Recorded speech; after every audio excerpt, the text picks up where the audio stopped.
Hello and welcome back to It's What I Do. It's not a koi video today. Got a little bit of a different problem I've got to solve. Let me just spin you around and I'll show you this. It's a bit of a floppy problem. So give me 1 second and I'll show you. So here we are. This is my problem. I've got a floppy one. I've tried several different things. Tried the old blue pills and that didn't have no effect, none whatsoever. Still floppy.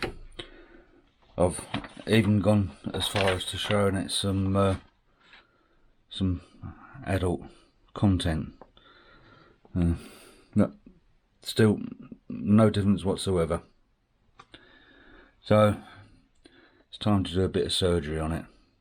Yeah, bit of a funny time of night to actually be doing this, but still, it's 11 o'clock at night. But I had to go to the hospital today, take the missus to the hospital, and we spent a lot of hours over there. So, yeah, she's now gone to bed, so it gives me a bit of free time to actually get on with this job. So, I'll get the tools out, and we'll have a look. Okay, there's two parts to this problem. First one obviously is the handle. So in all seriousness, the handle's broken in there. I have taken this apart, so I do know what the problem is. We've got a spring broken in there. And the second part of the problem is the actual catch itself isn't coming out properly. You've got to sort of really ping it to get it to come out. It's not a problem that Bisley had apparently. Once he saw Stu, he had no problem at all with that. Came fully out. But yeah, anyhow. So yeah, the spring in there is gone as well. So what I've got to do, I've got to take this off, got to take that out, and then have a look at replacing the springs. So I'll take these off and then we'll have a look at it over on the table. Okay, I've taken the door handles off. I've taken both of them off so you can see how they should work. This is the one that's good, and you can see it's got plenty of spring in there. And what we've got is we've got a spring here that coils round and then goes into the centre here, and that's what it springs on. On this one, nothing. And what's happened is actually the spring inside there has snapped. So let me just get the circlip pliers out and we'll strip it down and I'll show you. Right, so circlip plier, we need the ones that open out like that instead of the other way around, because you get them so that when you squeeze the handle they squeeze in, but these ones we want to go outwards. And we get the prongs into the circlip. Now these are not a particularly good fit, and we open it, take the circlip off. You can just leave that sitting on there for now. We take these apart. Now, here we go with the spring, and as you can see, it's broken. That should be in there like so, and it's just broken off. So we need to replace that.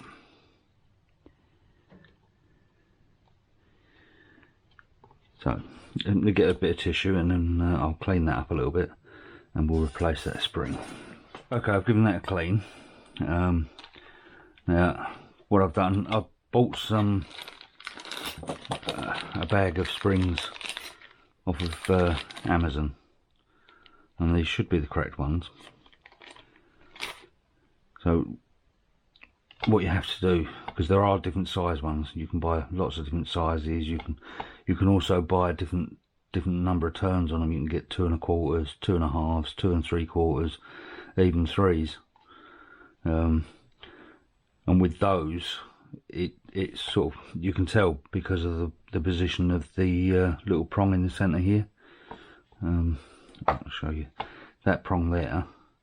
If it was round here, that'd be 2 1/4. If it was round here, it'd be 2 3/4, and obviously if it's round here, it would be a 3, and you'd check that by the count of the number of coils, because that's what it refers to. and then of course you've got the actual size of the spring. Now different manufacturers measure this in different ways, but the ones that I bought, they measure it from the tip of the top hook to the bottom of the spring itself.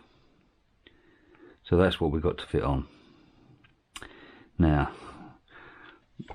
when you fit these on, you've got to think about which way round it's going to go, because if it goes that way round, it would pull the handle down. Do you see? So if you put it that way round, when you tighten the spring, it pulls the handle up. Yeah? So that's what we're looking to do. We want to pull the handle up. So if we push that up to there and hook that on, then we can slide that down. We get our stop ring. Call it a stop ring. It's a limiting ring. We put that on there. Now that's not in the right position, obviously.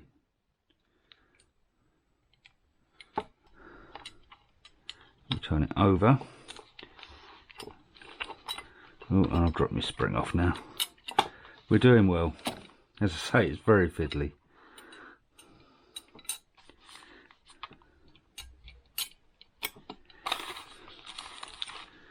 So bring that back down, position that on there.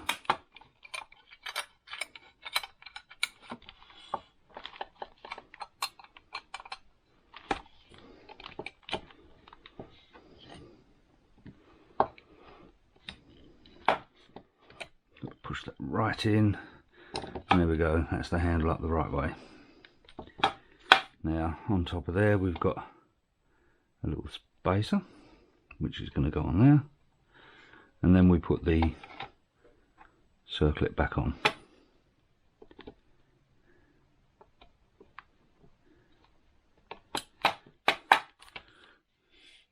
And there we have a nice springy handle. And that's perfect, that's how it should be. So that's that little bit done. Now let's have a look at the actual locking mechanism itself. Put those to one side.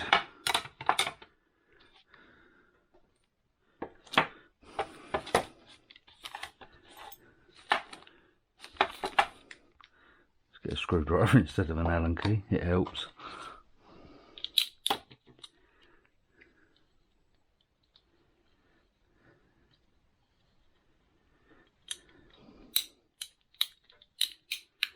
Right, inside these sorts of locks, which are mortise lock, I believe. I'm not a locksmith, so forgive me if I get some of the names wrong, but I believe it's a mortise lock. We undo that centre screw, and then we should be able to ease that off of there. Okay. Now, we need those to be in the right place. This is the actual locking part itself, and what you see there, get something to point with.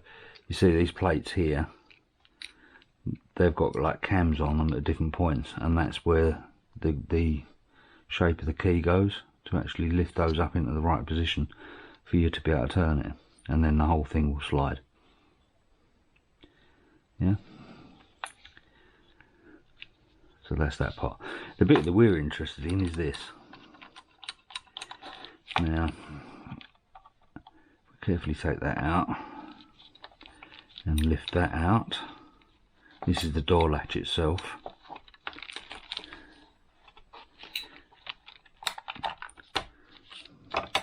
Now we can see a spring there. Now what I suspect has happened with this spring is it's actually snapped and then gone down inside itself, because it looks like there's two springs there, and I don't think they're supposed to be. I think there's only supposed to be one spring.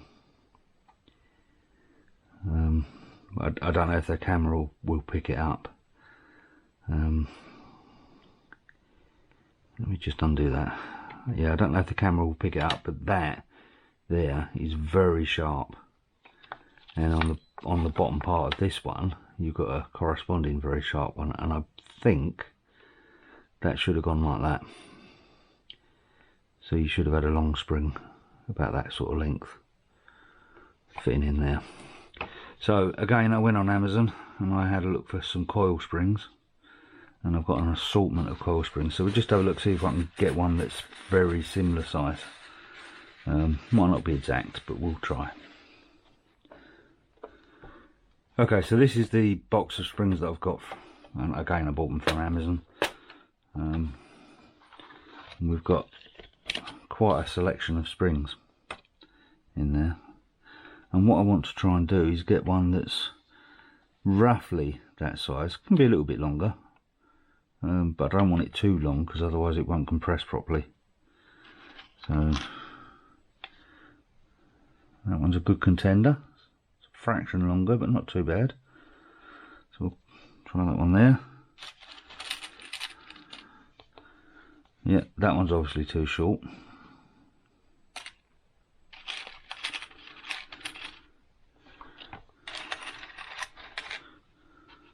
That's massively too fat. A bit like me really, massively too fat. Way too long. And that one's looking more and more promising. Again, that one's quite good. Is it thick enough? Oh look, not bad. I think that one might work. The only thing that I'm a little bit concerned about is there's a lot of springs there, and there isn't so many on there, so that limits the compression. But we'll give it a try, because it isn't that difficult to take the door handle out and have a look. So we'll give that a try. So put that back in.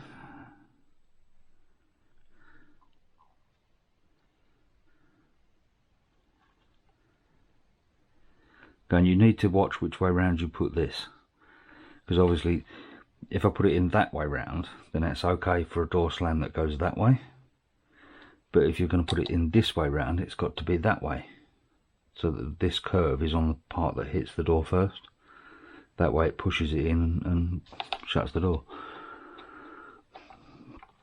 So we'll try and get that in there, and we've got to try and compress that spring down. This could be fun.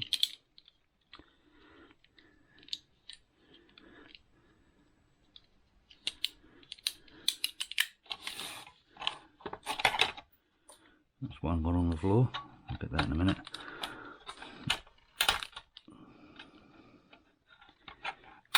If I'm not careful, the spring is going to go pinging off into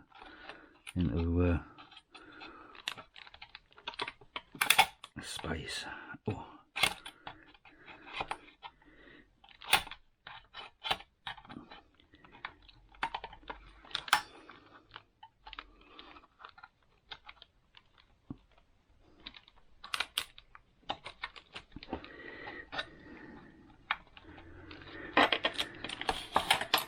Okay, that's in.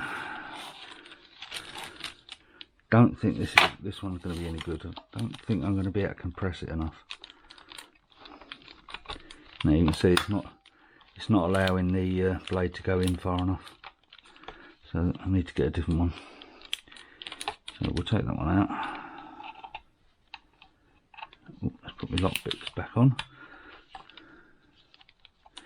Take that one back out and we'll try a different one.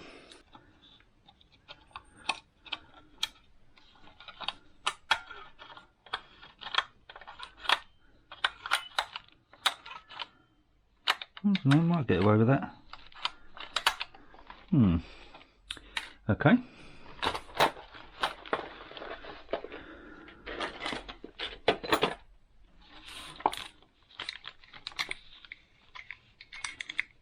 Yep, so we've got a shorter spring in there now, and that seems to work fine. So we need to put the arm back in.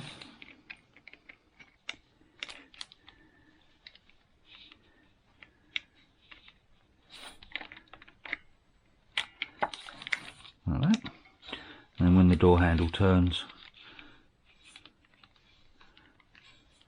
it operates that.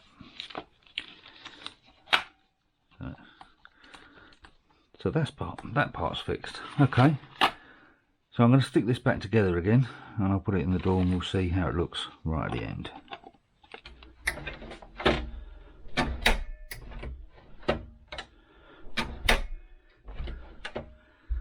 And there we go. There we have our repaired door handle. No longer floppy.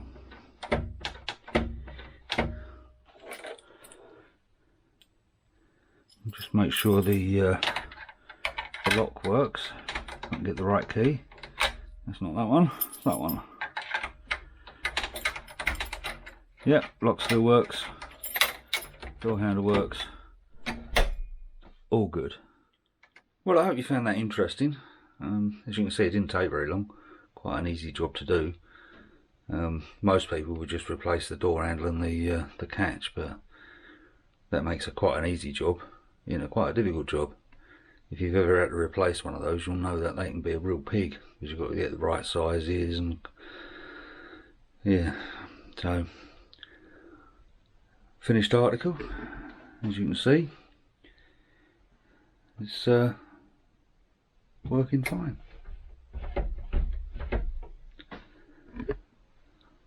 So, as Andy would say, jobs are good.